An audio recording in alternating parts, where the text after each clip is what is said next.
friends, and we come together as listeners. And I tell you that so that you can feel you have the authority to bring yourself together with groups of 4 or 5 or 6 to be in conversation about what matters to you.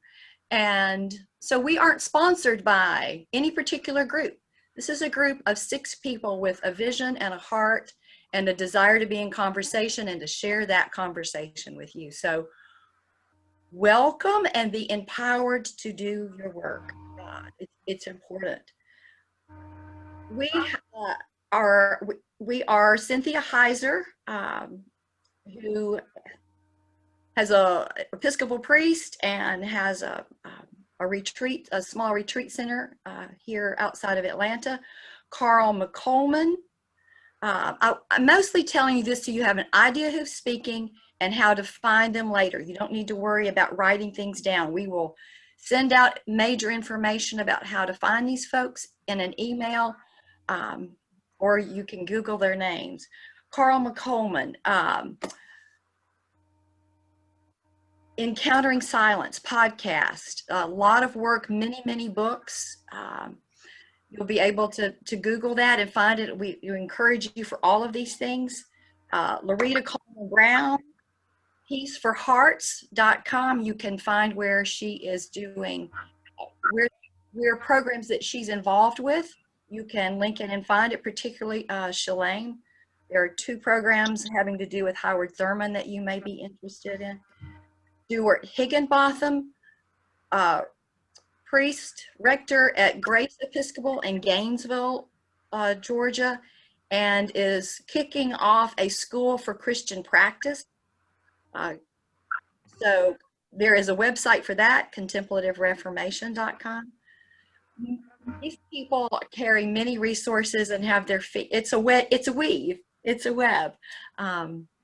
So again, not to worry that you won't be able to find it or that I've said it too fast. I simply want you to know who is going to be in this fishbowl. So today it's Carl and Lerita and Stuart, and we are creating a what we call a fishbowl. Well, they will be in conversation with one another about this topic, perfecting vision, seeing more clearly now.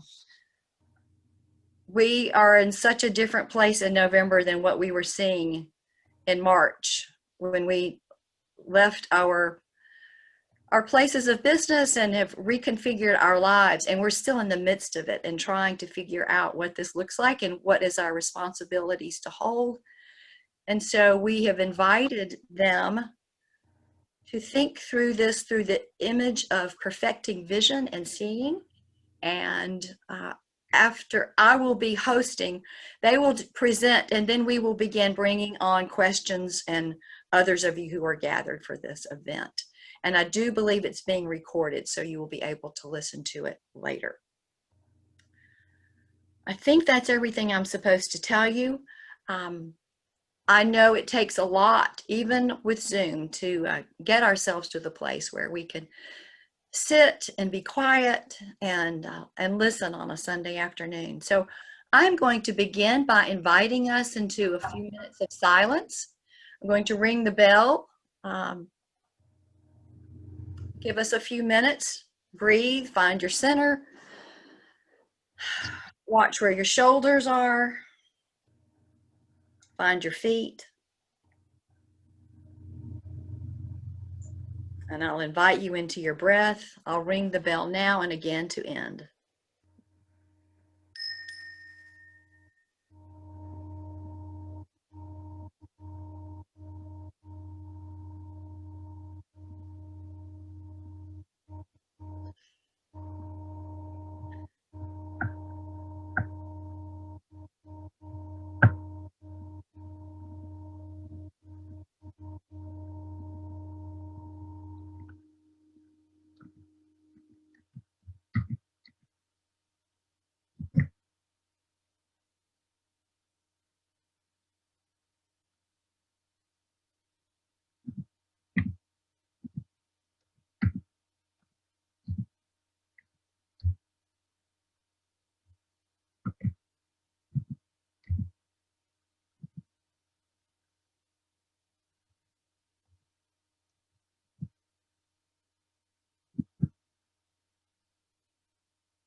And you'll gently return.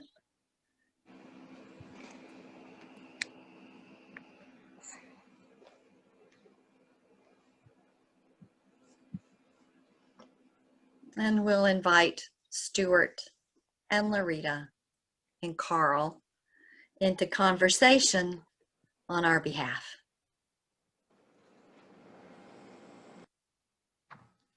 Hey, everybody. Thank you all, like Rebecca and Maggie said, for taking the time to slip away. Today's program will be 7 hours long, and it's wonderful that you all took so much time. So I wrote down some thoughts that I wanted to share with you, and I'm so thankful for the chance just to dig into this question around what are we seeing? What am I seeing? What are we seeing more clearly? How has our vision shifted? And how has it been challenged and changed? So I wrote down some thoughts that I wanted to share with you for what they're worth. So I was reading an article in the latest volume of Garden and Gun, which is a lovely thing to have on every Southerner's coffee table. And there was a reference in that article to how the historian Shelby Foote once told his friend, the author Walker Percy, that the heart of the writer's craft was teaching people how to see. And that short description sent me off for several days wondering about my own life. And I wondered how this might connect with our focus for today's particular conversation around what we're seeing and how these past 8 and almost 9 months now have perhaps challenged us to see differently. So at first glance, I thought that the description that Shelby Foote told Walker Percy might be true for clergy, which is my particular case, that it might be the same for clergy. But now I don't think so, at least not for me. I don't think I'm called to teach other people how to see. Rather, I think I'm somehow called to continue learning how to see and to do that publicly somehow as a priest and a pastor. And that in my own public wrestling, to convey that we're called to grow as persons more and more into the fullness of Christ. So that's where I've landed at this particular point, that my purpose these days is to be as open and vulnerable, as honest and humble as I can be within my own community that I serve, as I keep sharing from my own short-sightedness, and my desire to see more from God's perspective. That's what being a priest means to me today. So if clergy, to use that image, are set aside, then it is never set aside mainly to control and preserve. It's actually set aside to grow and stretch in public and vulnerable ways. Therefore, we better make sure we're doing our own inner work.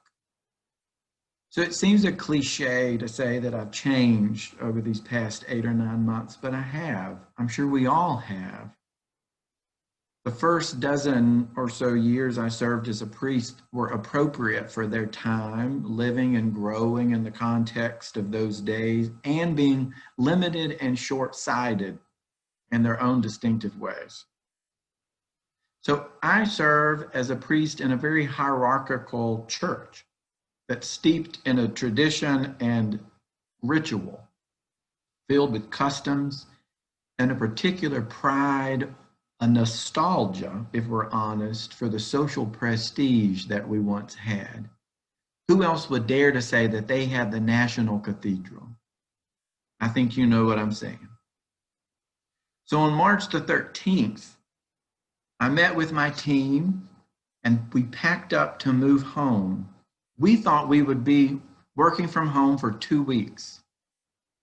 The thought never crossed my mind to actually get vestments, what I would wear on Sundays. Instead, I brought a bag that day to the church and I packed up candles, prayer blankets, books, and every bit of chocolate that I could find. And looking back on that time, I'm intrigued that I impulsively thought that those supplies were what was most appropriate. And looking back, I can see the Spirit very much at work, inviting me into a new way of understanding myself as a priest and a pastor. Because it turns out I really needed those candles, blankets, books, and I really needed the chocolate much more than I needed vestments. And I've asked myself repeatedly what I can see about myself and about expectations in that dynamic. I'm not sure if this makes sense to you, but the first 12 years of my vocation, I struggled to feel comfortable as a priest within the community. That's where the locus of my wrestling was my place in the community, navigating the parish's expectations of me and wrestling in that way. And I struggled, and still do, to be affirmed within the community on one hand and wanting to be creative on the other hand, and recognizing that there's an inherent tension in those two. To want to be affirmed and to feel led to be creative and imaginative. It's far easier to be affirmed if one maintains the customs and the way we have always done it. You will always be affirmed if you just keep doing it the way things have always been done.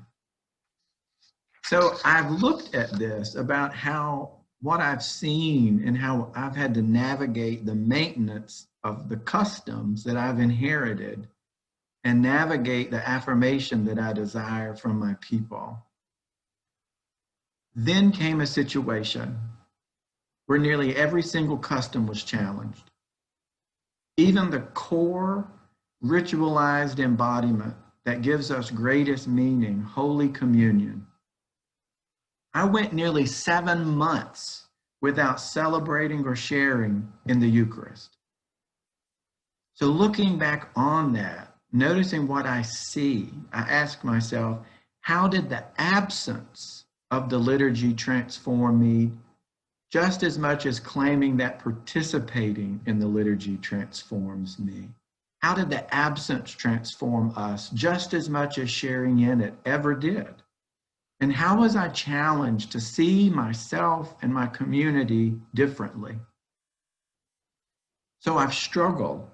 It's been 8, almost 9 months of really intense struggling as a parish priest to find this desire to be comfortable in my own soul, in my own skin, in my own heart, to be content with and within my own stretching and my own growing self, to inhabit myself while grounded in my heart, so that I can be present in whatever way I'm called to be nimble, responsive, and prayerful, and to be faithful, whether I'm wearing a stole or whether I'm eating chocolate and sharing a holy conversation with people. With so much time to reflect over the past several months, perhaps we've all seen parts of ourselves. I know I have, and gotten to know ourselves better and been convicted by some of the things that we've seen. I know I've seen a lot about myself through the successive waves of decisions and challenges of being a parish priest. The biggest thing I've seen about myself and am convicted by is my own tendency to preemptively alleviate anxiety in a system.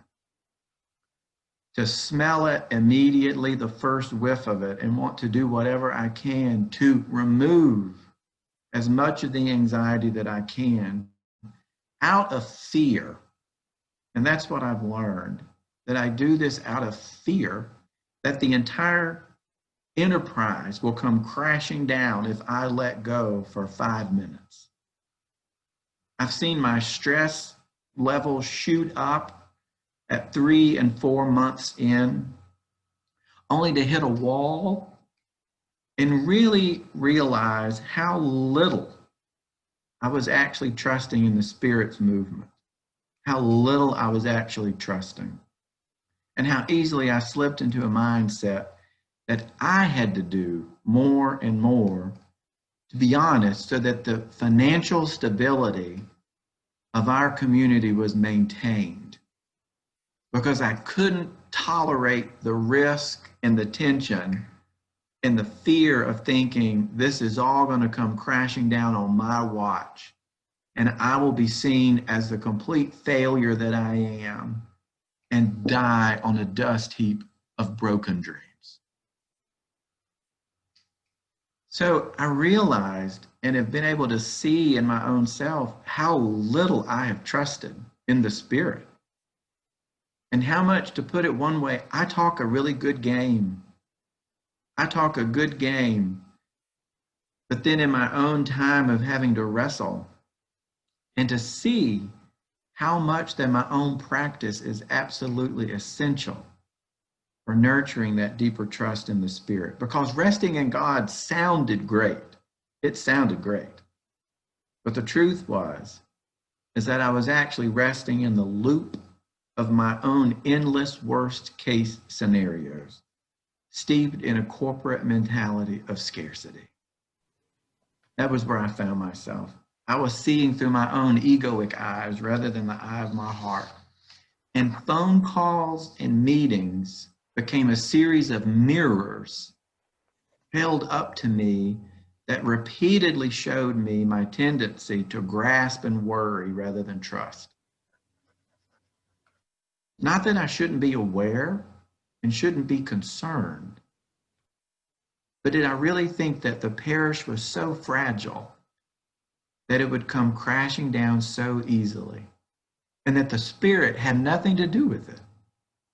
That the Spirit was somehow just absent. It just left us to our own devices. So week after week, that's where I found myself, and really find myself now, is what I've seen about myself, and what has convicted me to reorient even more fully, to live in a different way on the other side of this, and to learn the lessons that I really have been invited to learn. Because I want to control the Spirit so badly. So that's where my buttons have been. So that's where I've been. That's what I've seen about myself, and what I see differently about the potential for moving forward as we continue going through this and get to the other side of it.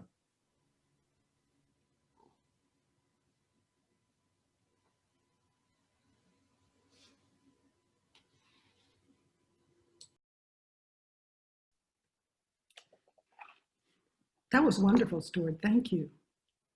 And I just first want to thank all of my my buddies, Maggie Winfrey, who's been just the coordinator extraordinaire in getting all of this together, Rebecca and Carl, Stuart, and for all of you to just pause this afternoon and join us in this conversation.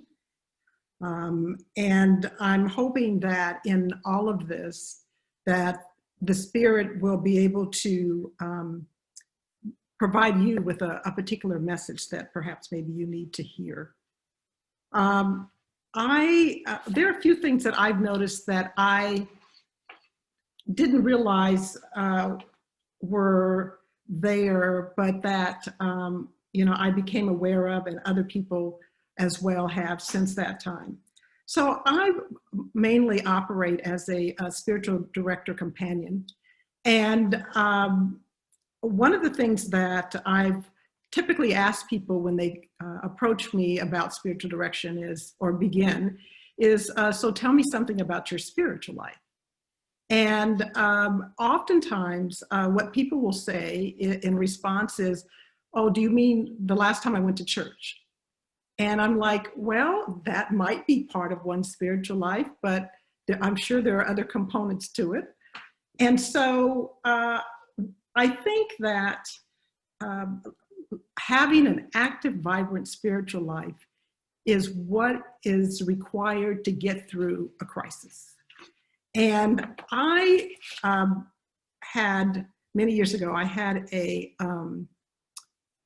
heart transplant almost 26 years ago. And one of the things that I understood is that I don't think I would have made it through that experience or even been able to move beyond it without this spiritual life. And, you know, when people talk about, well, you know, or equate their spiritual lives with going to church, you know, I try to remind them, as well as all of my Christian friends, that Jesus didn't ever really preach in the church. The church was wherever he happened to be. And so, and, you know, early Christians met in homes, so that although, you know, attending church is certainly part of a spiritual life, it's not necessarily, you know, the primary component. And in this time when church is not available, I've seen lots of people become disoriented and, you know, sort of unsettled. And I'm like thinking, but what are you doing every day to connect with God? Sometimes spirituality is described as a personal, even intimate relationship with the transcendent or God or Great Spirit or Allah or Jehovah, whatever name you want to use to designate that which transcends all and yet infuses all. And so having a deep, you know, and moving with a deep rootedness in God, I think is absolutely essential. You know, that is communing with God in nature, being attentive to the movements of the Spirit, perhaps maybe seeking guidance from the Spirit, you know, also known as discernment, daily reading of inspirational material or scripture, certainly sitting in quiet in the presence of God. And then I have one other one that I like, which is engaging in activities that make your heart sing. You know, sometimes we get on what I call the treadmill of life, and it's rare that we take time to do those things that bring us joy. And so part of having an active spiritual and vibrant spiritual life is to do something that brings you joy. I think that's one of the ways our spirits are fed.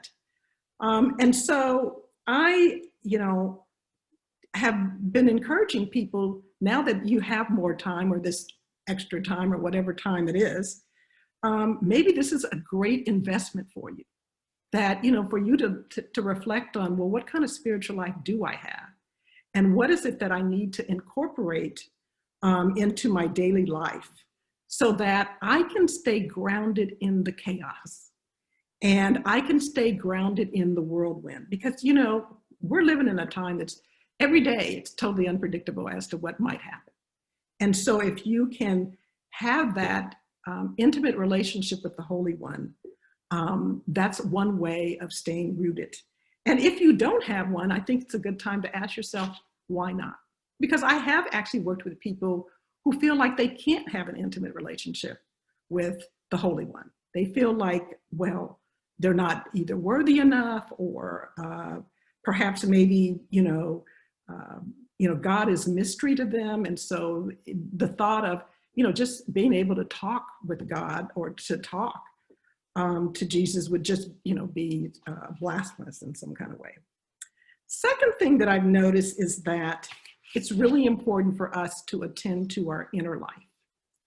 And as I just mentioned, with external situations changing every day, one of the things that's kept me relatively peaceful, you know, given that obviously as a person who's had a transplant in the past, that I'm in that super vulnerable category. We've obviously had issues this year around racial, problems, and we've had wildfires, certainly near my childhood home in California. So I found that monitoring, at least paying attention, being a little bit vigilant about my inner life was important. And in thinking about this, I ran across this amazing quote by Howard Thurman, which appears in his book, Jesus and the Disinherited. And he was speaking of Jesus, and he said this: he recognized with authentic realism that anyone who permits another to determine the quality of their inner life gives into the hands of the other the keys to their destiny. If a person knows precisely what they can do to you or what epithet they can hurl against you in order to make you lose your temper, your equilibrium, then they can always keep you under subjection. It is a person's reaction to things that determines their ability to exercise power over them. And so, I've seen people screaming at the television and getting upset. And I had to ask the question, what am I allowing to change the ambience and the temperature of my inner life? Who's in charge of my inner life? And is it me? Is it a politician? Is it an analyst on the television? Or is it something on social media? Who's really in charge of my inner life? And who's really in charge of your inner life? So Thurman has a few meditations that address this issue: quietness and confidence, the inward sea, the outer life, and the inner sanctuary. And I just want to read a couple of excerpts from two of them. This is from Quietness and Confidence, which appears in Meditations of the Heart. And he says, "I will fear no evil, for thou art with me. I can never be overcome by evil until the evil that threatens moves from without within. This does not mean that I shall not be hurt by evil, shall not be frustrated by evil, that I shall not say that evil is not evil. I shall see the travail of my own life with evil and be unafraid. For thou art with me, thy rod and thy staff, they comfort me."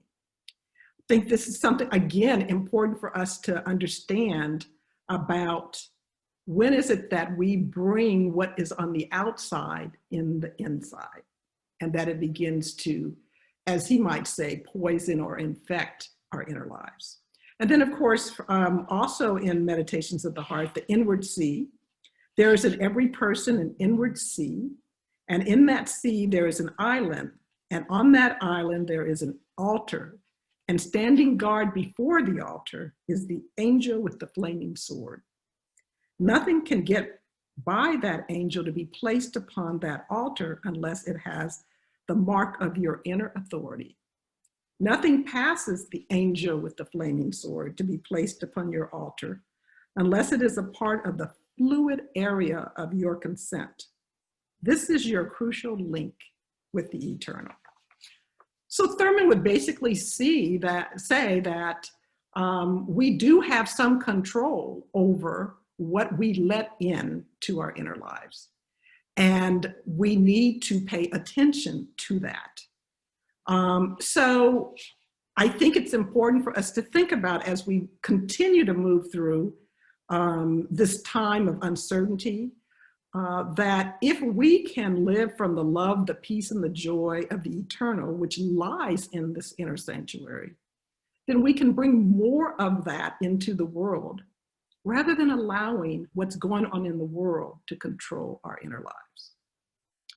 And then the third thing that I've been noticing is, I've been paying attention to what people have not seen, or have wanted not to see, or avoided seeing.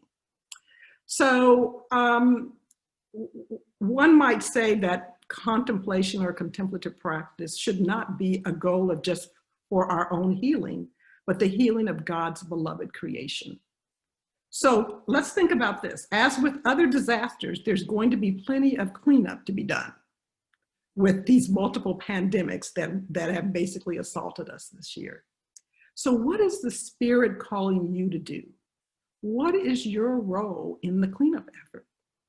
Cleanup doesn't always involve physically removing items, although it could, but what it might include helping with psychological and spiritual healing as well.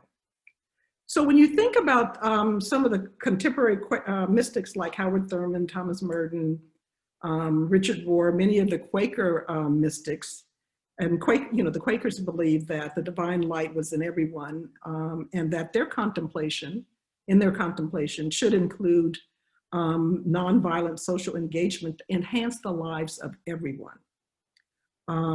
And so as we think about being contemplatives or being mystics, as we think about continuing to engage in our contemplative practices like centering prayer and contemplative prayer and meditation that nurture our intimacy with God, we might also listen for what we're being called to do to restore God's beloved creation. Sometimes people talk about this as active mysticism, And I was reading in this lovely book that just came out last month called Anchored in the Current. It is called Anchored in the Current, Discovering Howard Thurman as Educator, Activist, Guide, and Prophet. It's edited by Gregory Ellison, who's one of our professors here at Emory University in Atlanta. And there was a lovely article in it written by Liza Randkow called Mysticism and Social Action, the Ethical Demands of Oneness. And she really talks about how, you know, Thurman was one who believed in oneness. And he was, you know, even though he knew that there were all kinds of social ills around us, you know, his ultimate goal was to help to restore and to move us towards this unity, this oneness. And there's this wonderful quote by Vincent Harding talking about Thurman's role in the civil rights movement, which he was not one who marched. But so Vincent Harding says, he was with the movement as a manifestation of this wholeness that he believed in so deeply. He recognized that what the movement was doing was not simply trying to get laws passed, but trying to bring a new wholeness to American society. And anything that is working for the wholeness from his perspective is working for the divine.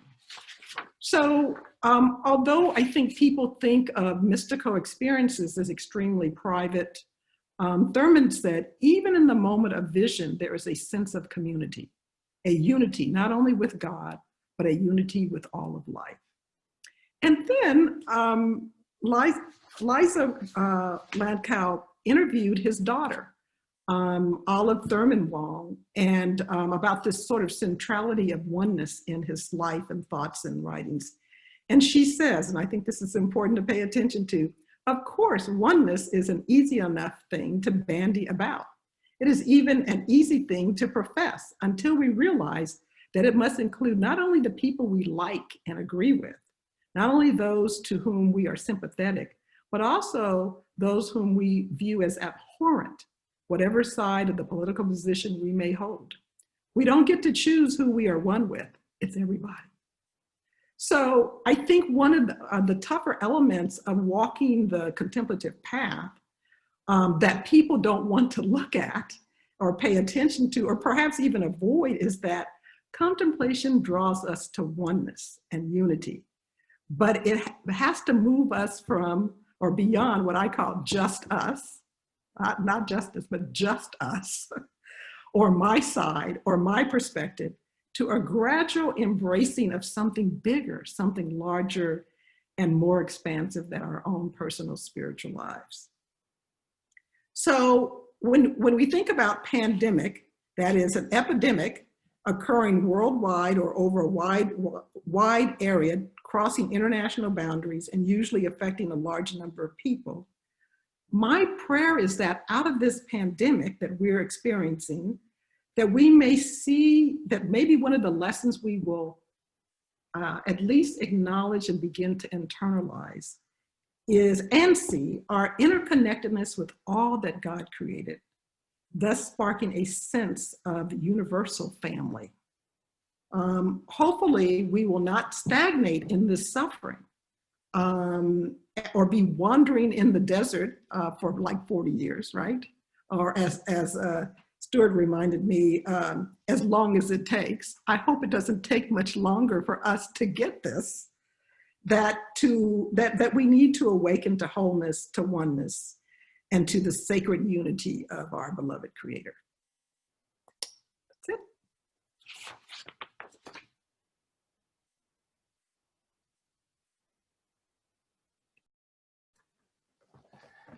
Thank you, Lerita and Stuart and Maggie and Rebecca and everybody who has joined us this afternoon.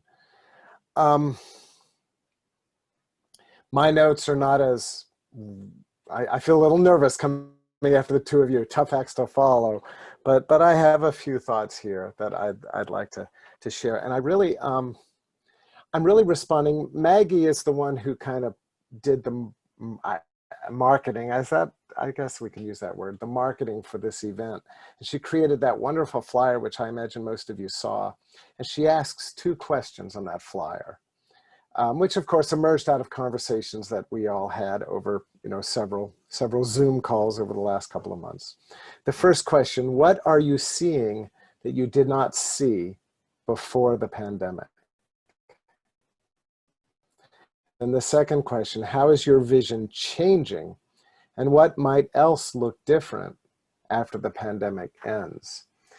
And I meet both of those questions with humility. I feel more comfortable with the second question, which kind of takes us back to the last conversation we had like this. Our theme was the way station, this kind of being, on the journey. We haven't arrived yet. And that's very much how I feel now. And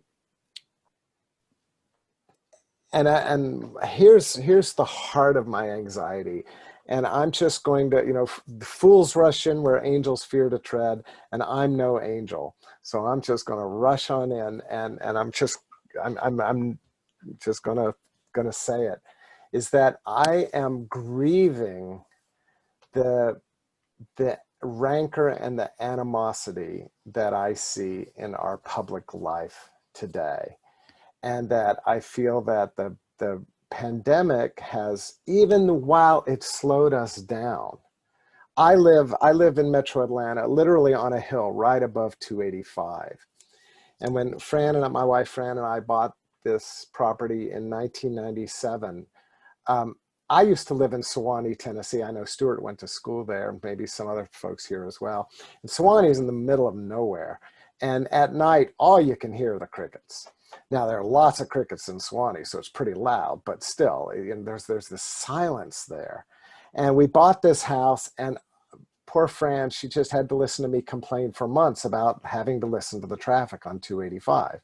All hours of the day and night, it just is this, it's like we're in this natural amphitheater, and the noise just rolled into our yard.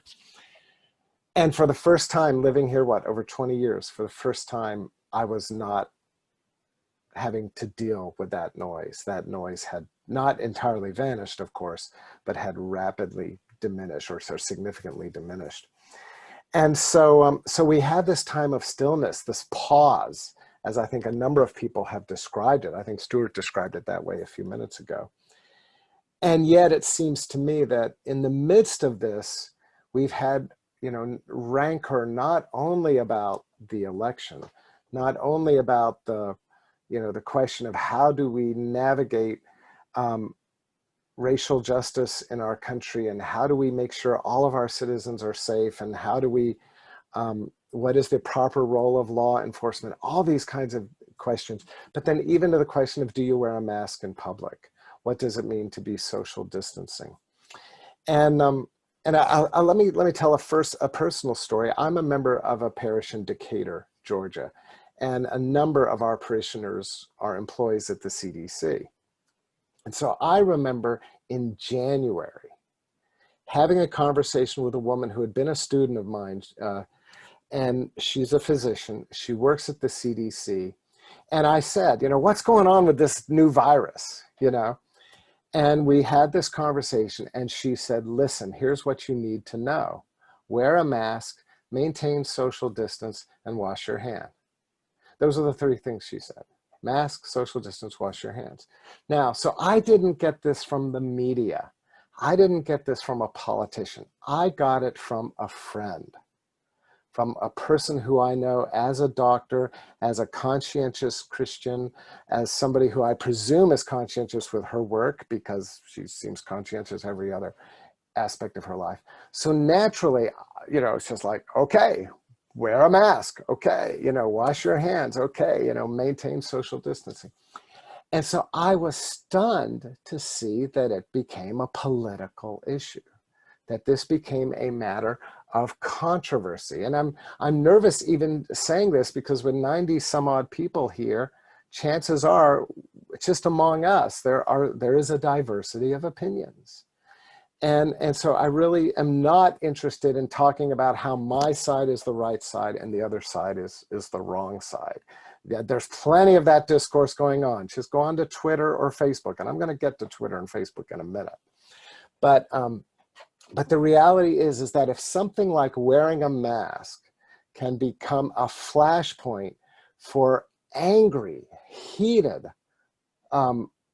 hostility. I can't think of a better word than just flat out hostility in our country, then we've got some big, big, big issues, you know, even beyond the big, big issues we're looking at, like, you know, how do we elect a president, and how do we dismantle racism? And, you know, I mean, those are the big elephants in the room, but it seems like we got little elephants running around that are just as, you know, requiring of our attention. And maybe those little elephants feed into some of the big elephants. So I just came back from a week in Florida. Fran and I have a friend who has a condo right down there on the Emerald Coast. There's no way we could afford it, but God bless friends, you know, so we went down there and spent a week there. And I can tell you, this first time outside the state of Georgia since the pandemic was declared. And it's a different culture in Florida than it is in Metro Atlanta, in terms of how people wear masks, how they enforce that, how they function, how social distancing function. And what I found in myself was the constant urge to judge. And so, you know, back to how do we see things differently? I'm much more conscious of myself as a terribly judgmental person. And I don't know what to do with that, because there's a pretty strong statement in the New Testament, don't judge. You know, and I think don't judge does not mean anything goes. So it's somewhere, you know, between how do we create consensus, how do we enforce healthy, appropriate boundaries, how do we work for justice, for what's right, and at the same time we don't devolve into hating one another. Lerita, I love the quote from Olive Thurman. That was so wonderful. I hope that you'll be able to share it with all of us, because I think this idea that oneness means oneness means oneness means oneness is so crucial for our time. Reminds me of the abbot at the monastery who used to say, you know, being a monk means that you say to God, I want to live my whole life in this place where I can give myself to prayer. And God says, absolutely, come on in. And I'm going to pick a bunch of other people. You don't get to pick who they are. I pick who they are. And your job is to love them. And it's like, oh, well, I don't know if I even like all these people, let alone love them. And isn't the entire world just the monastery writ large? You know, was it G.K. Chesterton said, Jesus instructed us to love our neighbors and to love our enemies, because very often they're the same people. You know, so you know, there's that we have to work on. So just becoming conscious of how deep the polarities and the sense of division is in our nation. You know, back to the mask issue. I mean, one of the things that I've come to recognize is that we have competing narratives in our country. I think we all know this. You know, you get a different story on CNN than you do on Fox, than you do on Breitbart, than you do on Huffington Post. And the reality is I think more and more of us we're eating kind of a mononutrient diet in terms of how we relate to society at large. And if we're getting all of our news from just one or two sources, that's going to shape the way we see the world. And I do it. I imagine most of us do it, which brings me to the second point of what I see differently. And this, I'm going to focus specifically on a movie that I just saw. And probably many of you have seen it. And if you haven't, I strongly encourage you to see it. It's on Netflix and it's called The Social Dilemma. And it's a movie about the social media, you know, Facebook, Instagram, LinkedIn, Twitter, Pinterest, those various kinds of things. Now, some of you may be thinking, well, I don't do any of that. And if you don't, I bow before you. You know, you are obviously an exalted master. But the reality is you may not be plugged into those things, but your neighbors are. The people sitting next to you at church are. The people in the car next to you in traffic are. And so these social media tools are impacting us in a very, very significant way in our society. And I think, you know, there's been conversations about, you know, the Russians trying to influence the election, you know, and things like this that I think has been on people's radar. But what this movie did was interviewed a series of high-ranking executives from the social media companies to really get down to how they function. And to tell you in a nutshell, they're a business just like any other business. They are not there in the public interest. They are there to generate dollars for their shareholders. And as a business, what they're doing, what does a business do? It buys and sells a product or a service. Well, you don't pay to be on Facebook. That's because you are the product. What Facebook is doing is it's selling your attention. It's selling your attention to its advertisers. That's how they generate the money. You are the raw material that is being resourced in this. And all the social media platforms basically operate under this basic principle. So they're selling your attention. How are they doing that? By doing everything they can to keep your attention. And so this is why when you go onto these social media platforms, what happens is they get to know your patterns. They get to know what you click on, what you read, what captures your attention, and they keep serving up more and more and more of it. Now, do the math. If you're a Republican and you get on there and you like reading, articles from Fox News or Breitbart News, or, reading material about Mitch McConnell or Trump or whatever, they're going to keep serving up more and more of that. If you're somebody who's more maybe a follower of Elizabeth Warren and Bernie Sanders, and you tend to be more politically to the left, they're going to start serving up more and more of that. So these social media platforms that tell us the story that they're there to connect us with one another are actually, they've created a technology that is exacerbating our differences, that is deepening the divide. And then we don't understand why we can't get together with a family member who everybody knows we vote differently, but we can't get together and have a conversation without screaming at one another. And it seems to me that this is something that people all across the country are struggling with. And that back to the question, how has the pandemic forced or invited me to see things differently, is because I think it's for me, my work I'm one of the lucky ones. My work has not subsided, but it's shifted online. I make a lot of my income as a retreat leader, and I would travel literally from monastery to monastery, giving retreats. That work has dried up. What am I doing now? I'm doing programs like this. I go on, I teach classes, and I lead online retreats and that kind of thing. So I'm very privileged in that I'm able to continue doing my ministry, but my work is so much more computer-centric than it was before. The computer's always been part of what I do, but over the last 9 months, it has become literally 100% of what I do. And I'm overwhelmed right now because I don't see a way out of this that we find ourselves in. That the sense of mistrust, the sense of suspicion, the anxiety that seems to be part of our country. And then that leads me to my last point, and that is the role that I think contemplation plays in all of this. And that is that it seems to me that the only solution, it can't come from the top. It cannot, I don't care, Trump, Biden, whoever, it can't come from the president. It can't come from Mitch McConnell. It can't come from Pope Francis, or Archbishop Curry, or anybody like that. It has absolutely got to happen on the ground. It has got to happen with individual people who are willing to sit down and talk to people who have radically different worldviews. And we've got to find a way to not shout at one another. We've got to find a way to be able to listen to the other person to say, I see things differently. Have you considered this?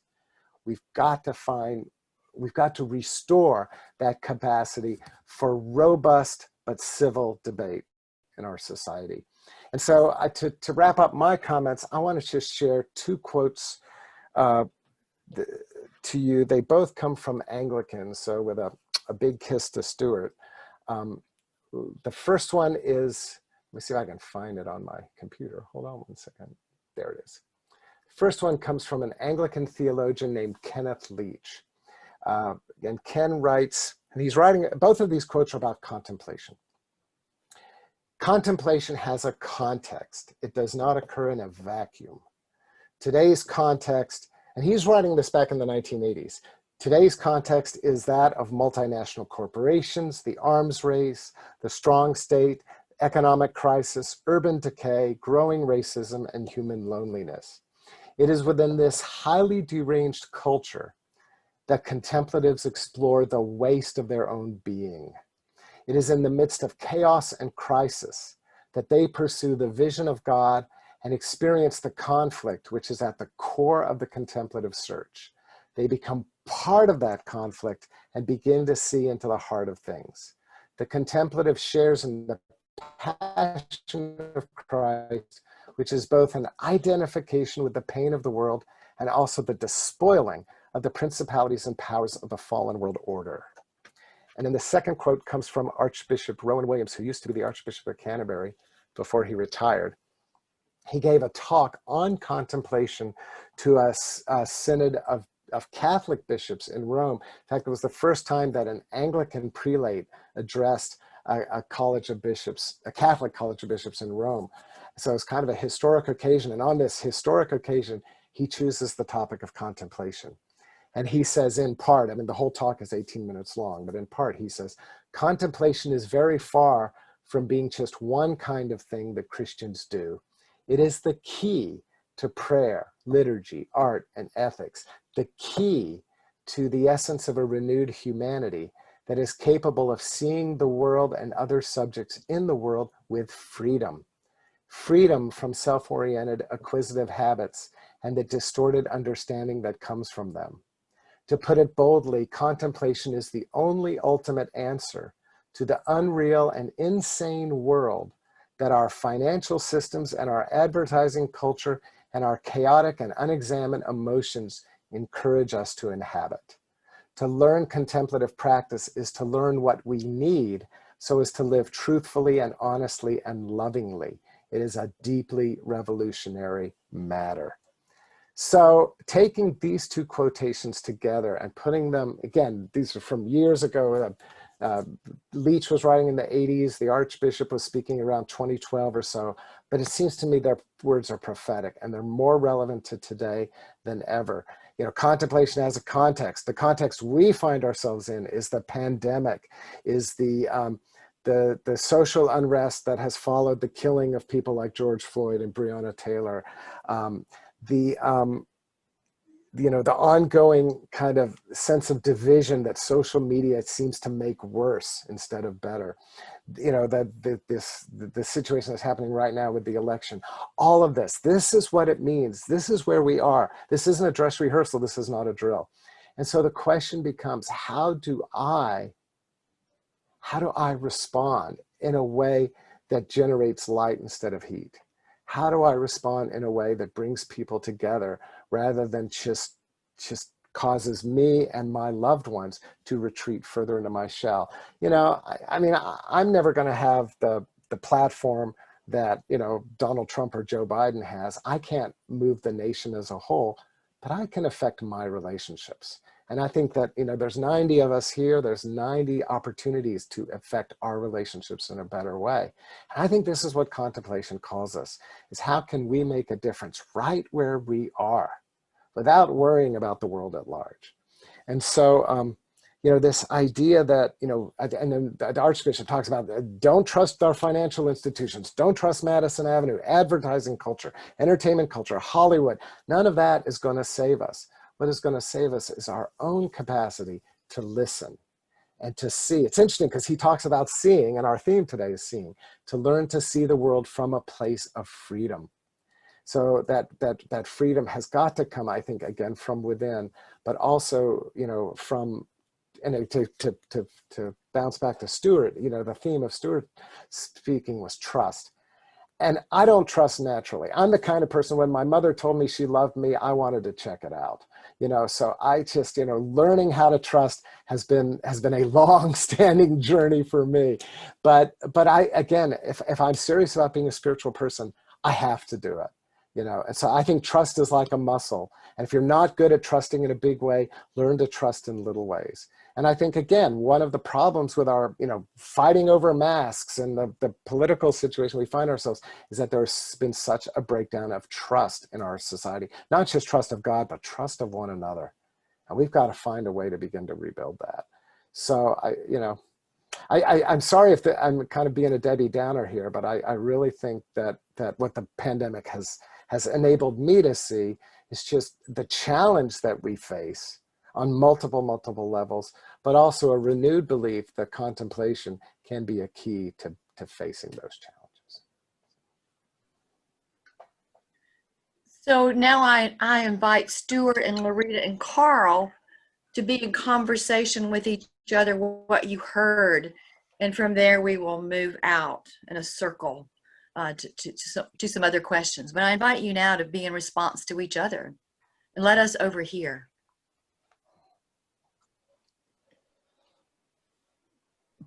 Stuart, you need to unmute.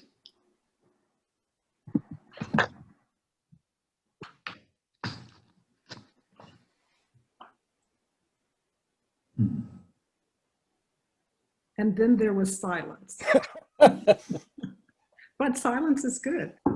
Silence is good. You know, Yeah. the Quakers say, speak only when your words are an improvement upon silence. Right.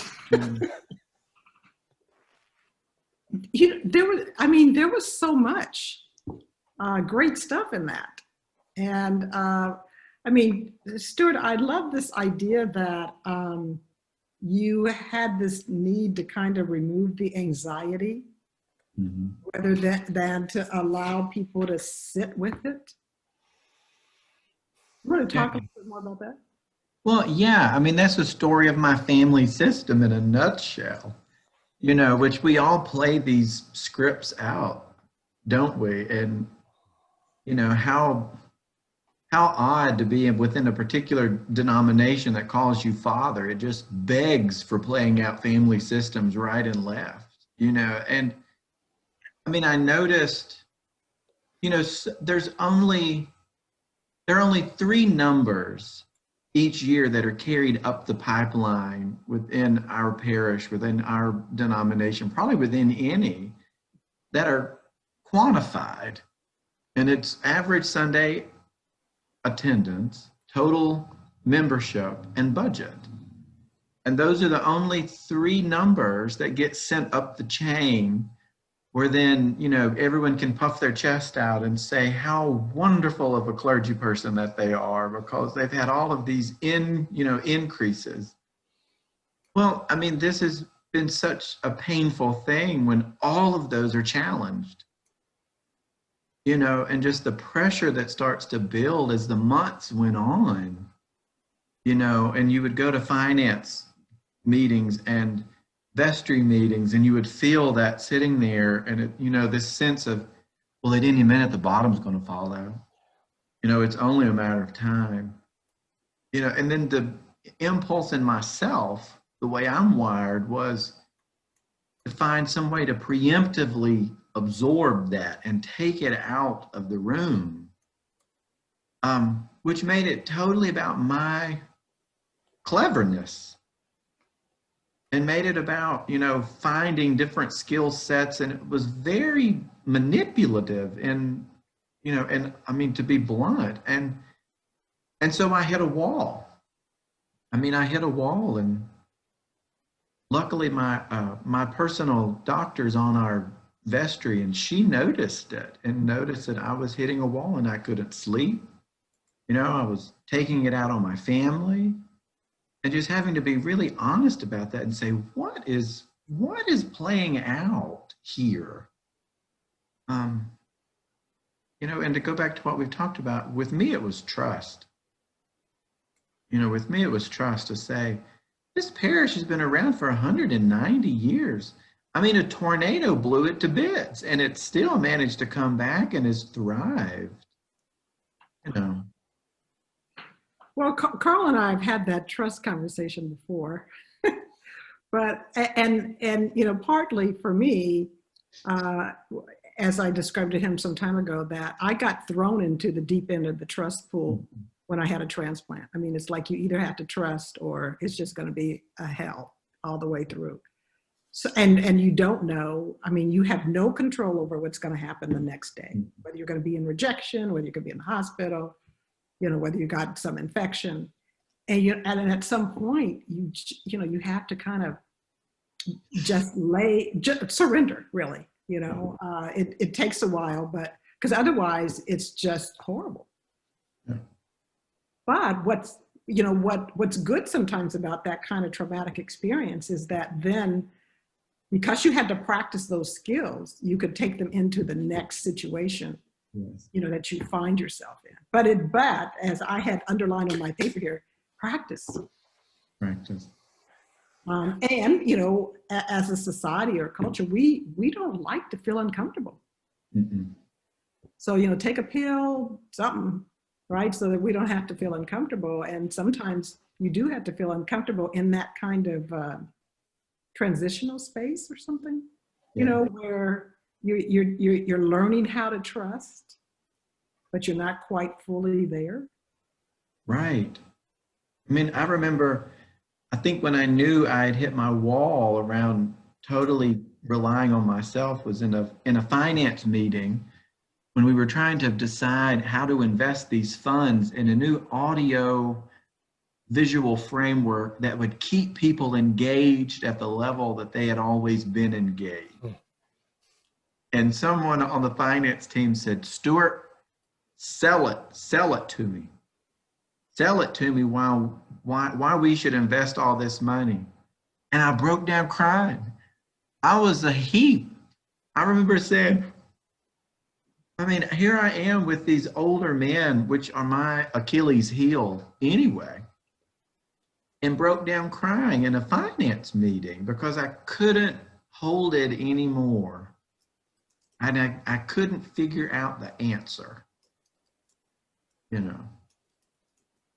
Well, and go ahead, Carl. No.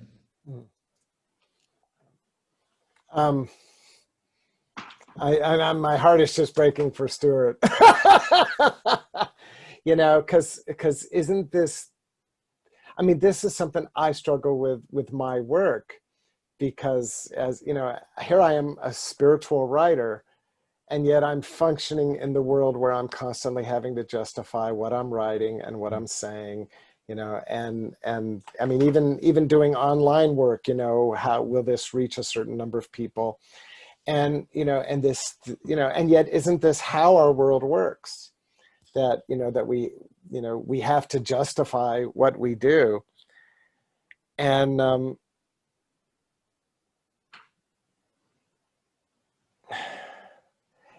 part of the nature of trust is that sometimes you just can't quantify it. Yeah. It's I'm doing this because I know it's the right thing to do. And then you had the terror of knowing, well, what if it goes badly? Yeah. Well, then it went badly. Then I own it, you know. But you know, but then also even trusting that sometimes the things that go badly can yield amazing treasures. There's, you know, there's that too. But we're not used to thinking that way. We're used to thinking in a zero-sum game. You know, I mean, if you invest all this money into equipment and then, you know, then you know, pledges still drop, then somehow you've done this terrible thing. You know, I mean, it's rather than, well, maybe there's some new opportunity here that nobody's thinking about yet. You know, I mean, I don't know. It's just, you know, isn't this the nature of trust? I mean, Lerita touched on this when talking about the transplant, and Lerita, of course, that reminded me of living with my daughter. I had a daughter who died about 6 years ago and had lifelong polycystic kidney disease, was in and out of the hospital, you know, had just all sorts of ongoing health issues. And, you know, and my wife and I were having a conversation the other day about how hard it was to even plan any kind of future activity, because we just never knew. You know, there was just no knowing, no telling what came down the pike. And yet, obviously, we had to live, we had to function, we had to continue to provide a safe home for her, to help her to live the best life she could with the limitations that she had. You know, so there is this this radical uncertainty that I think faith or trust or hope or compassion, any of these qualities that we think of as the spiritual qualities, they all invite us into it. This is why we call it mysticism, because it has to do with mystery. We don't, Stuart made a comment about, I just want to control the spirit. Stuart, you're my brother from another mother, because I am totally with you there. I've often said, God, my favorite prayer is, God, don't worry, I've got it all under control. The truth of the matter is, what did they say? How to make God laugh? Tell him your plans. We don't have anything under control. I mean, none of us know how long we're going to live. None of us know what we're having for breakfast tomorrow. Well, maybe some of you do, but I have no idea.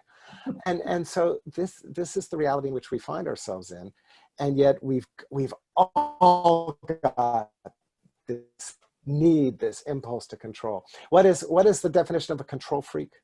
A control freak is anyone whose control needs to interfere with my own.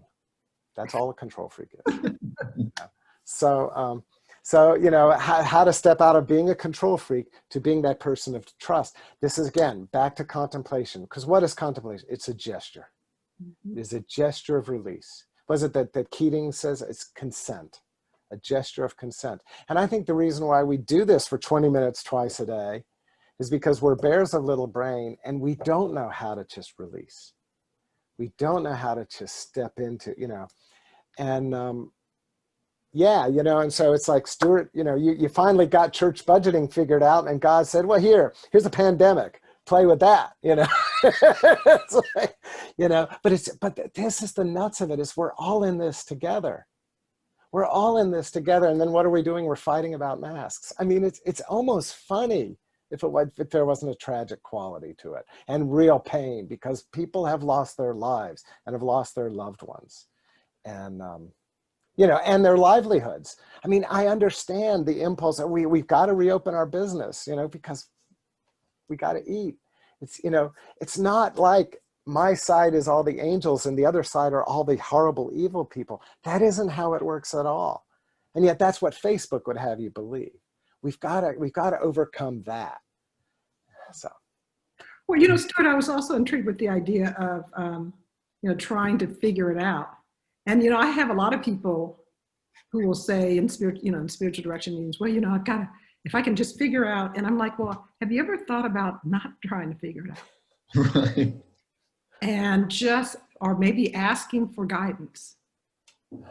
Because that was also part of my spiritual journey through the transplant, I mean, even in making the decision, I was like, okay, I need some help here, so let me know. And I got an answer, right? So I think it's possible to interact with spirit in that way, so that we're not sweating, trying to figure something out. That if in fact we are if we're walking with or dancing with the spirit, that if we run into one of those walls where you can't figure it out, then isn't that the wonderful time to just say, well, Spirit, I need some help here. Can you send me some help? Send me some guidance or something. Oh, absolutely. And I think, for me, it was this posture of pausing, like you've talked about, like pausing and saying, I don't know. The three most wonderful words, in a business meeting, to say, I don't know.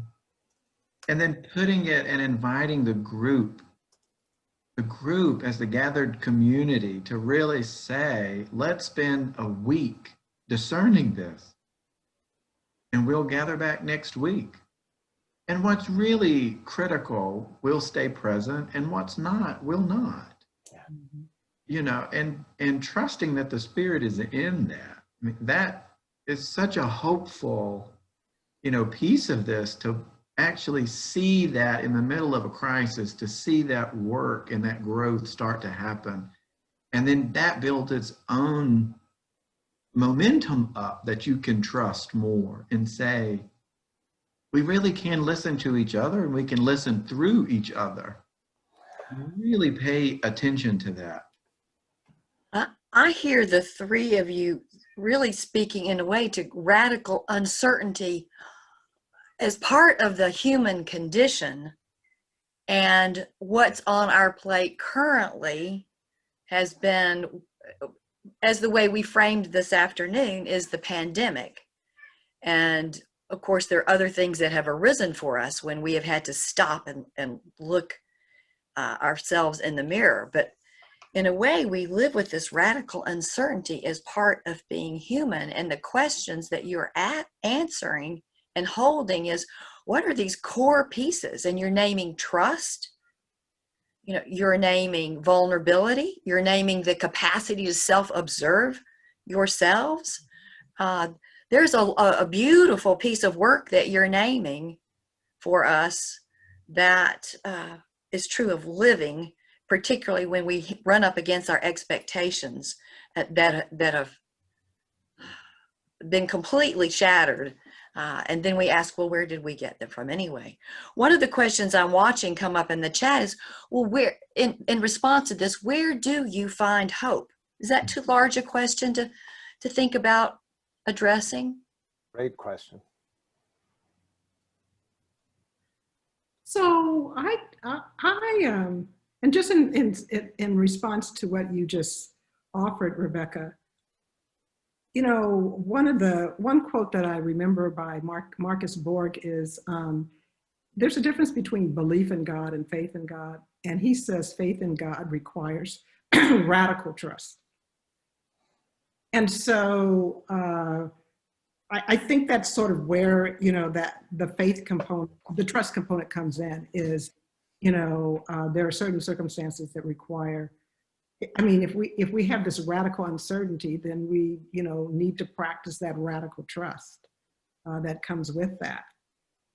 And I remember that quote, but I also saw that in the way in which Howard Thurman lived his life. I mean, I remember he tells the story of seeing Halley's Comet, you know, because he was born in the early 1900s, and asking his mother, what happens if it falls out of the sky? And she said, oh, don't worry, God is going to take care of it. And so he kind of internalized that, you know, that no matter what was going on out there that's crazy and horrible and brutal, that he still believed that God was going to take care of it. And so I think it's very difficult to walk with that kind of radical trust. But again, I think with practice you can.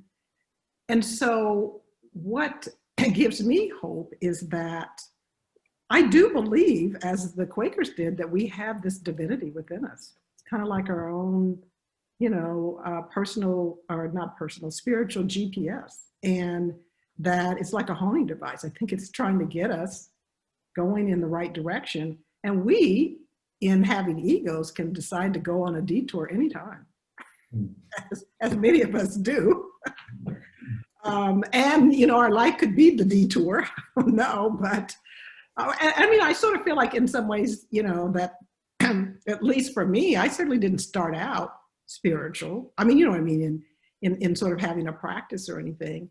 But I think there came a time when I realized, oh, wow, this is really, I think this is where I want to go, as opposed to being more out in the world and pursuing, you know, the sort of traditional ego path of personal achievement and, you know, success, and just for me, and, you know, or to build my own bank account, or, you know, fame or whatever. I mean, I was really there. I wanted to win the Nobel Prize, you know, that they don't give in psychology. So, you know, so we you know, so I understand that, but at the same time, I realized that that was certainly not bringing me peace of mind.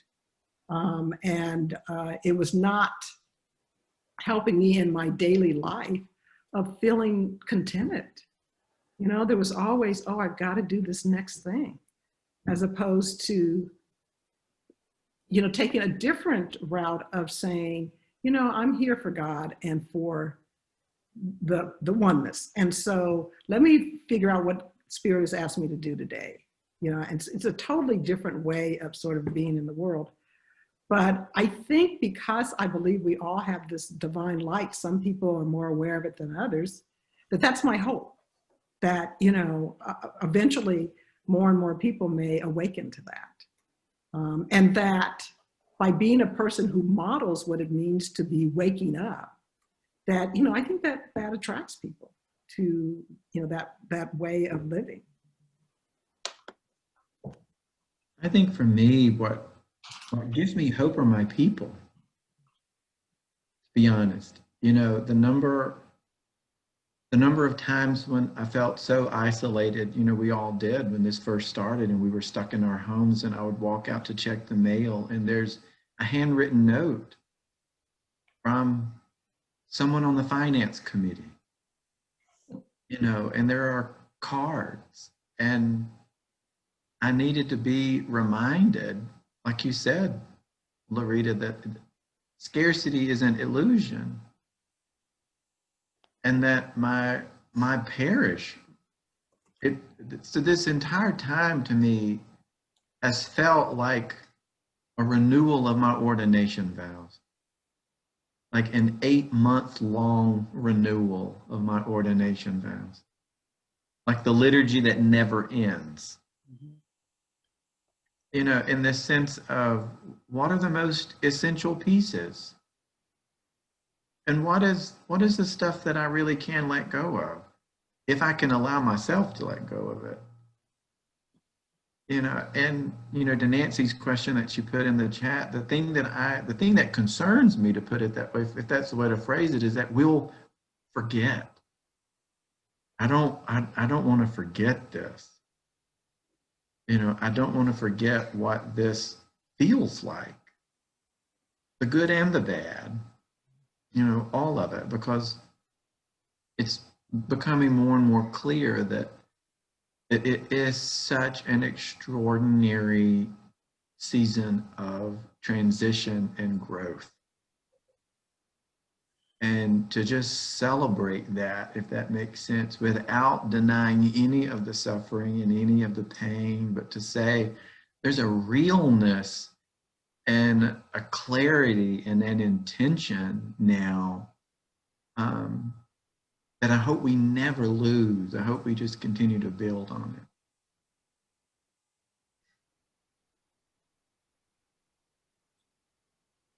Yes, I've heard all three of you speaking to radical trust in God.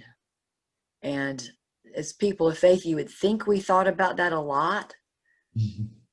But what I'm hearing you say, and I think it's true for so many of us, is radical trust and leaning into the arms of the Holy or Jesus, God, whatever name we call it, is a lesson that we're being asked to step into and explore. And I'm hearing different ones of you talk about practices and what it feels like to trust in something beyond our best intentions, and what that looks like, the steps we actually take. So really useful and helpful as we think about what hope looks like.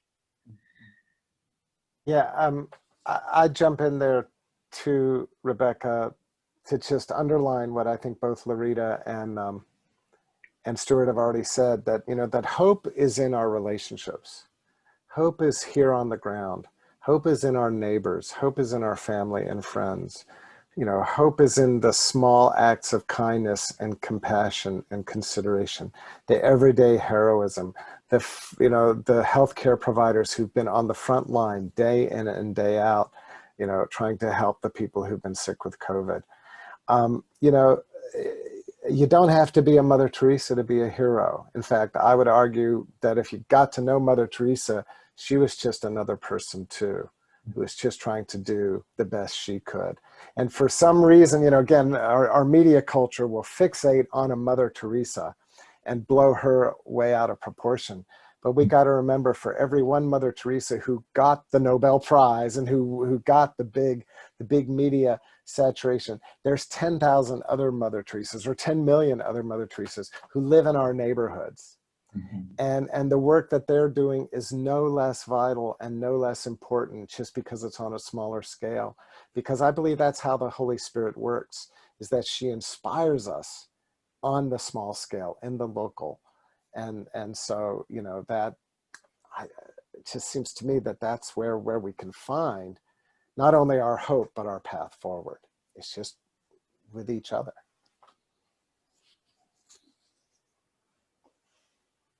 I would invite, I've invited you to respond or ask your questions in the chat, but sometimes what we want to say is longer than a sentence. And it would be better if you would want to raise your hand and speak your question. I can't see everybody on the screen, so. But can I ask a question of Sure, go ahead, Lerita. Carl? Carl, in that second quote that you had, there was some comment about contemplation being revolutionary. I thought, oh wow, he's just talking about it. Can you repeat that and comment on that a little bit? Yeah, and I had a request. People would like copies of that quote. So Maggie, can I send them to you so that we can send them out to everybody? And maybe the quote from Olive Thurman, and just any other. We can put together some resources. But yeah, the quote from Archbishop Williams, where he says, "To learn contemplative practice is to learn what we need, so as to live truthfully, honestly, and lovingly. It is a deeply revolutionary matter." And what I love about that is this idea that contemplative practice itself is a schooling, that it's not, this isn't a once and done kind of a thing, that we are slowly being taught with every breath, with every gesture of release of trust into the mystery, with every decision to wonder. We are little by little by little learning to live truthfully and honestly and lovingly. And so, it's, talking about kind of our, the challenges in our divided culture. We all have heard that phrase, fake news. It gets bandied about. And 100 years ago it was called yellow journalism. It's like it's nothing new. It's just a new language. And so what is the antidote to yellow journalism or to fake news? It's telling the truth. And this is something that we have to do. I can't control what the Washington Post publishes, but I can try to tell the truth as best I can. And that means telling the truth about what's happening in my heart. Learning to say to people, I see things differently than you do. Here's my story. And we have to sit with that. And somehow in our different stories, we have to find what is the big truth, the truth that brings us all together. So I think the gesture of, so that's what's revolutionary about it, is it'll turn us all into radical truth tellers. And who knows what will happen then. Well, and also that, contemplation exists within a context. I really thought that was great, because it is, no matter what historical period it is, there's always something different, that's impermanent, that's changing in our environment all the time. And so.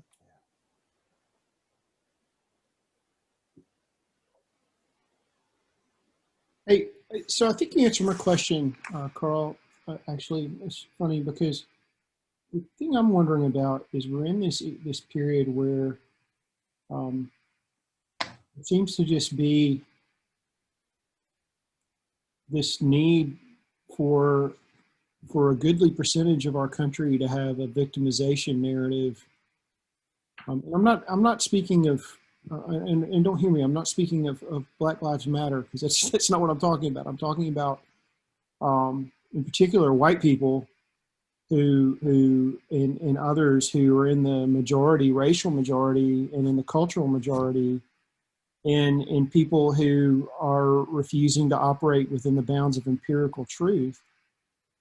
And how it almost to me feels like, having some of the conversations I used to have with schizophrenic folks who walked up and down Peachtree Street.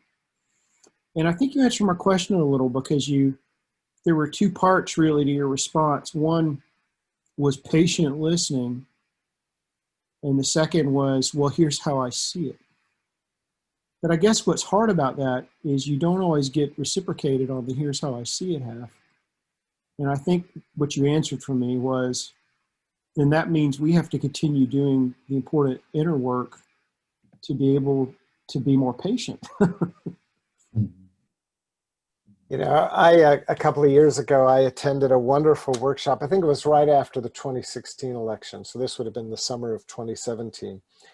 And it was at the Wild Goose Festival. And it was Bart Campolo, Tony Campolo's son, and Brian McLaren. and it was how to have difficult, painful conversations. And Bart, his father, is this famous evangelical writer, and Bart had lost his faith and had become an atheist.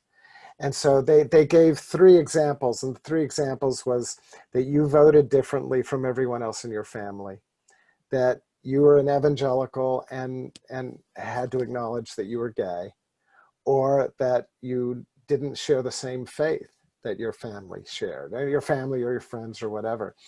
And so we talked about, then we did a lot of role playing and that kind of thing, but we talked about how, there comes a point where the rubber hits the road and people just see things differently. And this is what Brian said. He said, we have to own our own story, and we have to learn how to say, I see it differently, and that doesn't solve problems, but maybe, just maybe, by the grace of God, it can open up the possibility where there can be some sort of constructive conversation moving forward. And the other thing they talked about is if you're coming out to your family, your conservative evangelical family, it's like, Mom, Dad, I'm gay, or, I'm sorry, I know you all voted for Biden, I voted for Trump, whatever it might be. But to stress, I still love you. I still am part of this family. We are still connected, and I think that's, again, back to, the challenges we have with social media and with some of the technologies, the communications technologies that we're currently using, is that there isn't room for that reaffirming the 98% that still unites us. We fixate on the 2% that divides us. And I don't think, I don't think Facebook is going to lead the way here. I think we've got to find a way to have that conversation about that other 98% ourselves. Carl, one of the things we know from psychology is that we live in a world of perception. I mean, everybody has a different perception. We can talk about the old cliche of the glass, half full or half empty, but people are going to see things differently. And I think there is this urge, sometimes we feel the need to either be right or to convince the other person that they're wrong somehow. And I know, also from psychology, that people feel more comfortable around people who think like them or, who see things the same way. But, perhaps maybe again, moving back into that uncomfortable space of, I happen to be around some people who don't think like me, and it's okay. Living with the imperfection of that. Yes. Yeah. Stuart, I remember when you first became rector up there at Grace, and you were telling me, I can't remember the context, but you and I were probably over a burrito. You and I were having a conversation, and you talked about that you were trying to cultivate a spirit of wonder or wondering with the parish leadership. And that has always stayed with me. And this idea that when we are stuck with these kind of intractable divisions, I see it this way, I see it that way, that can we step into a sense of wondering, how can God bring us together? How can God help us to find that path forward, or to restore some relationships that have been broken? And, because there's almost a childlikeness there. I can't figure it all out on my own, but maybe between God's grace and the relationships I have, we can all somehow find that path.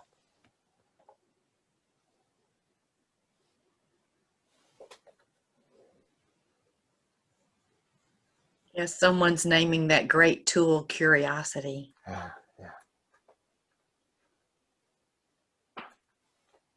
Other comments, questions that are out there?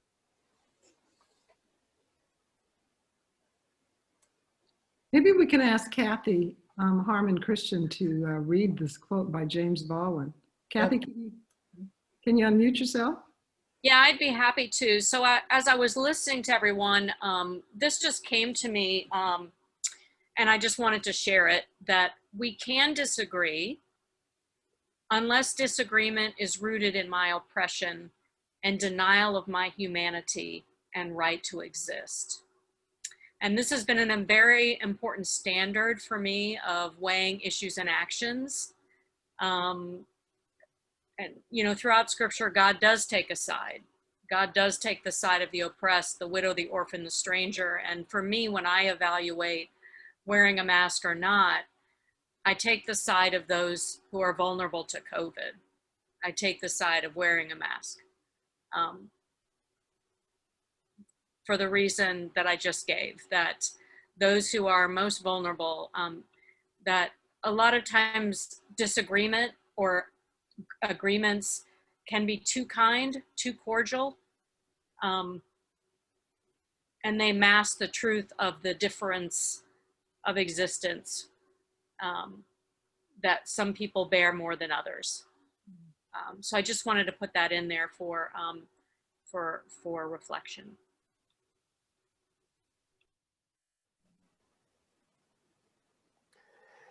I think that's really important. And I think, you know, we're talking about how do we reconcile our differences. I don't think it's creating some sort of spiritual détente where, you know, we just don't talk about that. We just don't talk about that is a marker of privilege, you know. And so sometimes we have to step into those incredibly painful, difficult conversations, and we have to push back and say, you know, I'm sorry, but the position you are holding hurts people. And that's very, very painful. And it's very painful to receive that. But you know, again, this goes back to telling the truth. We've got to find ways to be able to tell the truth without demonizing one another, but also being very honest about the fact that there are some positions, some political, social, and spiritual positions that hurt people. And that has to be addressed. Well, you know, Carl reminds me that I think a lot of the condemnation coming from any side has to do with fear. And I don't think we always address that. And I often will ask someone, well, so what is your greatest fear? And it's usually rooted in scarcity, or there's some need that I have that is not going to be able to be fulfilled because of this, or whatever, this, and this. And oftentimes they're not related, you know, or someone has told them a lie that is really not true. So I used to see that in some ways when I was teaching college, and, you know, among students, you know, they might come and say something and I'd say, well, where did you get that information from, right? You know, because I think you need to go back and really, you know, study that to make sure that before you make a comment like that. I used to teach critical thinking, so I would always be making comments about crazy thoughts, statements that, you know, that students thought were infallible, and they weren't. So I think a lot of times, you know, fear is driving a lot of the division.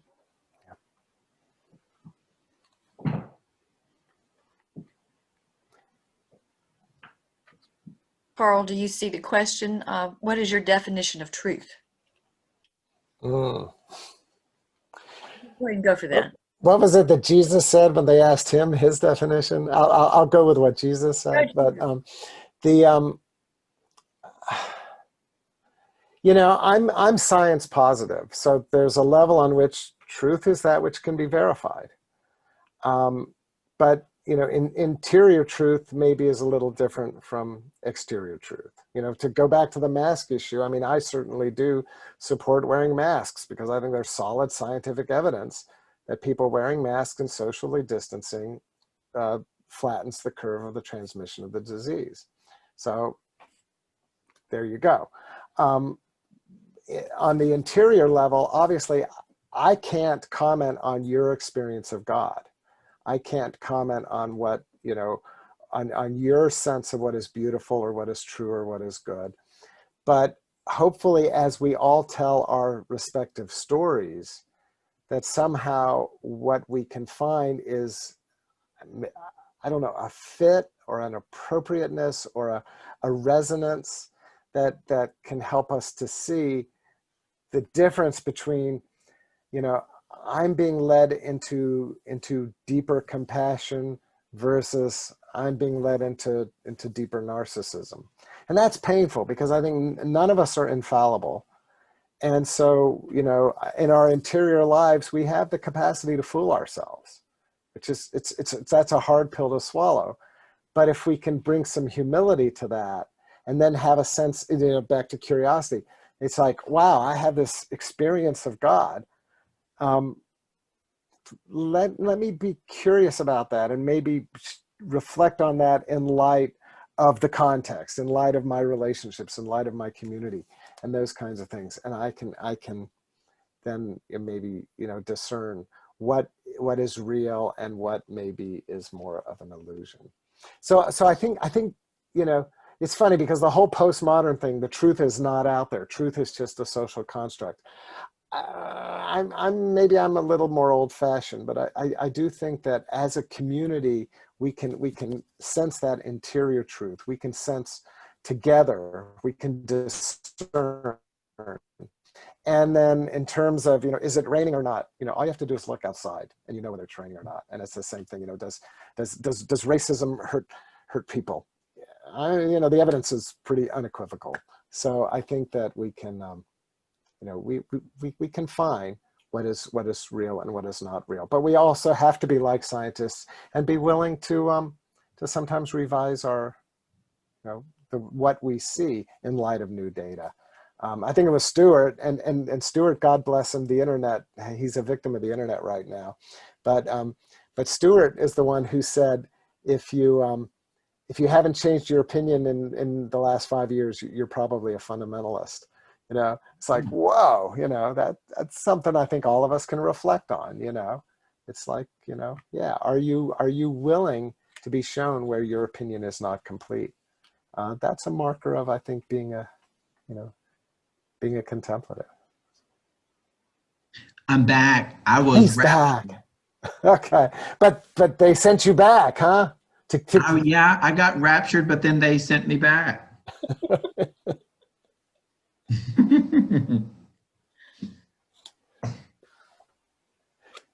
And Martha's comment about a truth and the truth. You know, I hear you, and I hear what Richard says, but I also think we have to, you know, back to James Baldwin, you know, there are things that hurt people. You know, racism kills. I mean, there's certain things that I think we just have to acknowledge. And so, you know, so in that sense, you know, there are a variety of subjective truths, but maybe there's you know, there's one truth as well. That really makes me think, you know, I know what Richard's getting at there. Yeah, like you said, Carl, but I think the truth has something to do with realizing that we are connected with each other.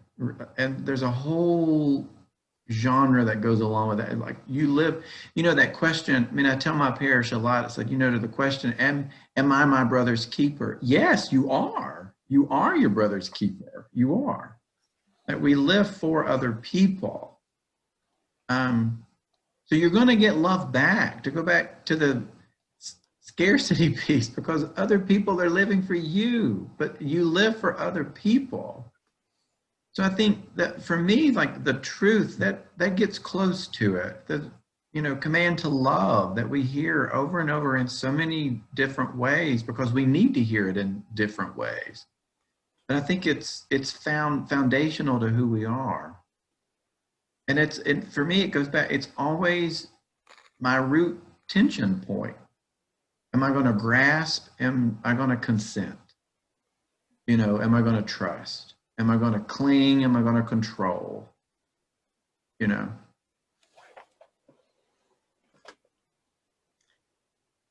I'm going to invite, I know it's a large group, but it's interesting that it's a large group. So there's something about this topic, perfecting vision, seeing more clearly now, that brought you here on a Sunday afternoon.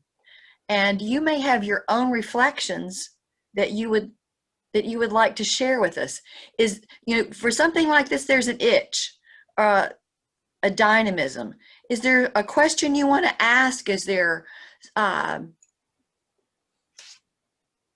something that why you came? Are you getting a sense, a deepening in yourself? Do you have a question that you want to bring to us or to our speakers? I'm curious about where this is running in you and how it may have shifted already by being here. I unmuted myself. The itch for me is understanding that the sun comes up for everyone, and so we have to love everyone because it's in the gospel. And I think I'm in the place of both, but the pain and the fatigue of the pain is where I'm at. And in my practices of surrendering to God, I think I'm still being anchored in the pain of this division. So whether the question is formulated there or not, what's the next step? Thank you. Mary has posted in the chat box, do you find that accepting the chaos of today's world draws on your energy and ability to do what you are called to do? If so, how do you deal with that? And I think that relates, Magdalene, that relates to what you were just saying as well, that I know my anxiety level is higher than it was 9 months ago, that my weariness is greater than it was 9 months ago. And I think there's a level on which we have to acknowledge that these are extraordinary times. And so being able to be gentle with ourselves and being gentle with our loved ones is so critical. It's always critical, but maybe, even more so at this point. For me, I'll only speak for myself, but, for me, the practice is so essential. Sitting in silence is like brushing my teeth. If you skip brushing your teeth, your mouth feels grody all day long. It's like, if I don't sit in silence and have that time of prayer, my heart feels grody. And so I just, for me, I think it's like fueling up the car, and I hate to talk this way. I don't like to talk this way because I don't want to turn contemplation into something transactional. I think contemplation is its own gift and its own grace, that you do it because you want a relationship with God and not because of the blessings that God will somehow dole out to you. But the paradox is that God does dole out blessings through this. And sometimes those blessings are below the threshold of awareness. It's like, I may not be aware of what the Holy Spirit is up to, but there's something going on. And I guess I've just been around the sun enough times that I know that's going to happen. Even that, what was it Merton said, I know you are leading me by the right road, though I may know nothing about it. And the reality is I may know nothing about it today, but 6 months from now or 16 years from now, maybe I'll gain some insight. And so having that sense of trust, I talk about in the book that I'm writing right now, I talk about driving in the fog in Sewanee. I bet Stuart would be able to relate to this. But there are some, Sewanee's up on the mountain in the Cumberland Plateau, and the fog rolls in, and especially at night, it's like you can't see 5 feet in front of you. And you got to get home. So what do? Well, what people would do is, number one, they drive very slow with their blinkers on. And they would roll down their window and even open the car door to be able to see the yellow line so that you're not going off the road. Because if you go off the road, you could go down the mountain. And so it's, I think life is like that sometimes, that we have to trust God one baby step at a time. And then the question becomes, how do I find trust in that? And then even how do I find a measure of joy? And that's not always easy. And I don't have the silver pill, but I do believe it's possible. I do believe that when we live out of that place of trust, that we can even find joy, even in the difficult moments. It's not the same thing as happiness. It's not the same thing as fun. It's something deeper and more foundational than that. Magdalene, I wanted to also comment. I think it's really important for all of us to be paying attention to what we're taking in throughout the day. And I know through much of this fall, I limited the amount of news I watched. I mean, you know, the contemplative practice was also very important, but I limited the amount of news I watched. I created a spiritual retreat with my husband at home, so we went off the grid for 3 days. And I think these things are important because, you know, you said something about, you know, you're anchored. It's like, okay, so, but you have a choice about where you're going to put your anchor. Or maybe you need to pull your anchor up and put it someplace else. Because I think what happens is that if we are listening, and there are lots of people out there listening to whatever they're listening to, whether it be CNN or Fox or NBC, it doesn't really matter, but it's on all day. And so that's what they're taking in all day. And I think it's real important because we already know that news is not giving us, no matter whose it is not giving us an accurate portrayal of what happened during the day. You know, a lot of it is determined by the news director at whatever station that happens to be, even down to local stations. And it's skewed to the negative and the sensational because that's what sells. Yeah. So, you know, we had to kind of begin to pull ourselves out of this web that, you know, we were sort of walked into in being born into this world. We have to really sort of begin to pull ourselves out of that, knowing that what we're being given, what we're being fed by news is not accurate always. And I'm not saying that, I'm saying the accurate portrayal of whatever is happening in the world, because it's very selected. And, you know, even the news director of CBS, you know, many years ago said, you know, Donald Trump wasn't good for maybe the United States, but he was great for ratings. And that's, you know, that, I mean, right there, I mean, it goes back to what Carl said about the social dynamic. Is that right, Carl? The social dilemma. Social dilemma. Yeah. That we have to be careful that we're not being sucked into this vortex of other people kind of controlling our reality because of what it is that we are either focusing on or that they're feeding us. That you have a choice about, you know, what's on the table, what you're going to eat. And so I've been very intentional this fall about what I'm willing to expose myself to. And you know, I'm down to probably an hour a day of news. And, you know, maybe something that somebody sends me, but not everything, because it's a distraction. And, you know, I'd like to focus on what it is the Spirit has called me to do today, as opposed to whatever might take my attention away to something that's also going to make me feel bad. So it's like, I don't want it. And I think we have to ask ourselves, what gives us life? What gives us life? I can't sit and read theology books all day. I just can't do it. Call me a bad priest. I don't care. I can't do it. I can't sit and study all day. I just can't do it. I paint, and I paint badly. And when I have a long day and I've talked with multiple people who are struggling, I'm going to take a nap. And so it's finding a way to navigate self-indulgence, a holy self-indulgence, if we can call it that, to just say, you know, and being okay and really being aware. I think that everything that it feels like to me, the things that we do, the things we're involved in, are taking so much more energy. To go back to that, just a conversation with people on the phone instead of sitting face to face drains me. So I have to find a way to get out and go on a run, go on a walk around the lake, you know, read a Daniel Silva book and wish that I was a spy, you know, things like this, so that tomorrow I can be more rested and maybe have the conversation I need to have then.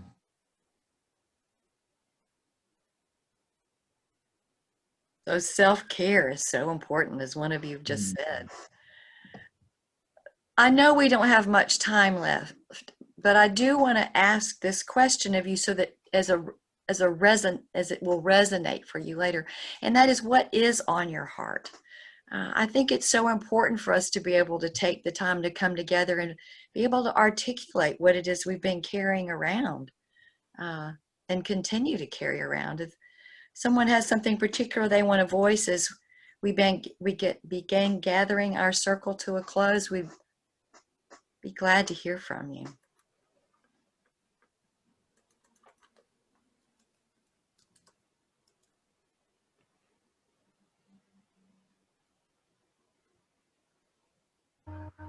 And Columbus asked, how does contemplation remove the plank from our eye?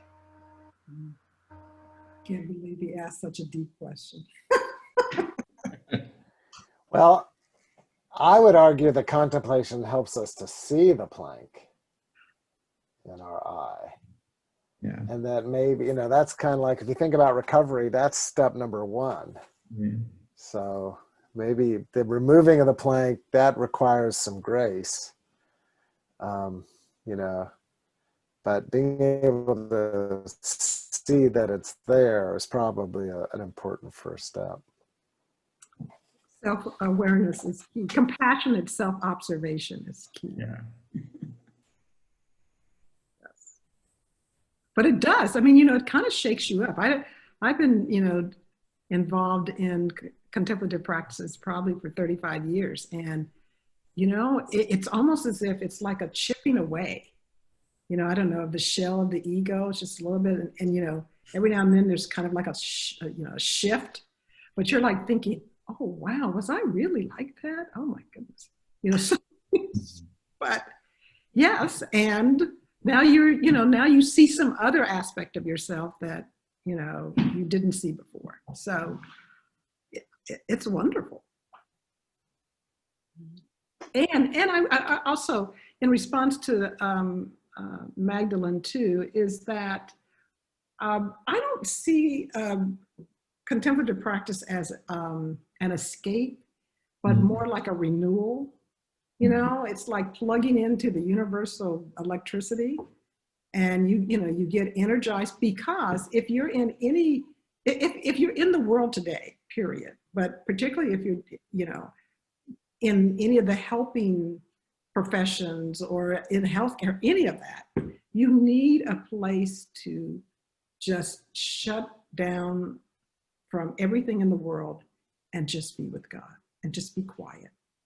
I mean, there's something so renewing about that. I mean, it's like it's almost as if it's what keeps us alive.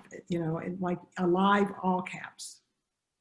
And I think that connecting with that is what gives us, at least this year, it has given me the energy as well as the serenity to keep putting one foot in front of the other, despite what the statistics look like, despite what, anything else was going on, to just stay on the path and keep putting one foot in front of the other. Yes. Thank you, Lerita. Carl, Stuart, or Lerita, as we're closing up, do you have, something that you wanted to say, you wanted to offer? Then I'll ask Maggie if she has any announcements, and I will close us out. Just to take care of yourself and take care of those who you love. Be gentle. Be gentle with yourself. Be gentle with your relationships. Yeah. Make sure that you know that you have a lot more power than you think you do over what it is that you take into your inner sanctuary.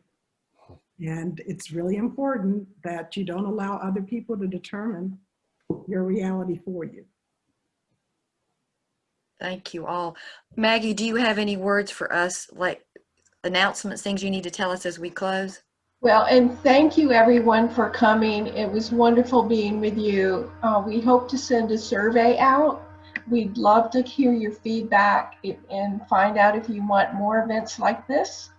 We revolutionary contemplatives would love to include other revolutionary contemplatives because Lerita named us.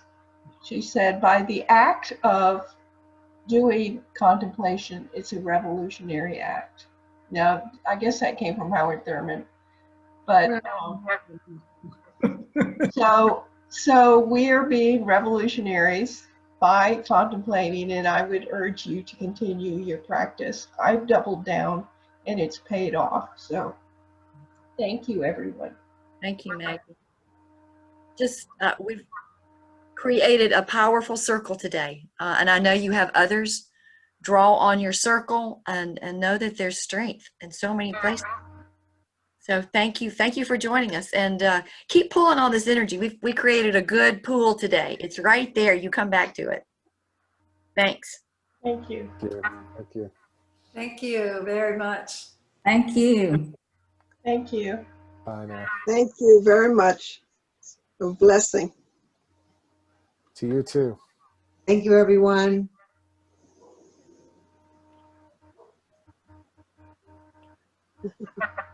Everyone.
If we want to talk for just a few minutes, Maggie, you can sign off these as host. You can sign off these few people. What I discovered, sometimes people leave. Yeah. And And they're not aware. They're off to the bathroom or whatever. Yeah. you just go to the three dots at the top and you get an option, I think. Okay, or on the right, I have a few. Yeah. And then stop the recording. Okay, yeah, thank you. Thank you. Yeah. Stop recording. I'm trying.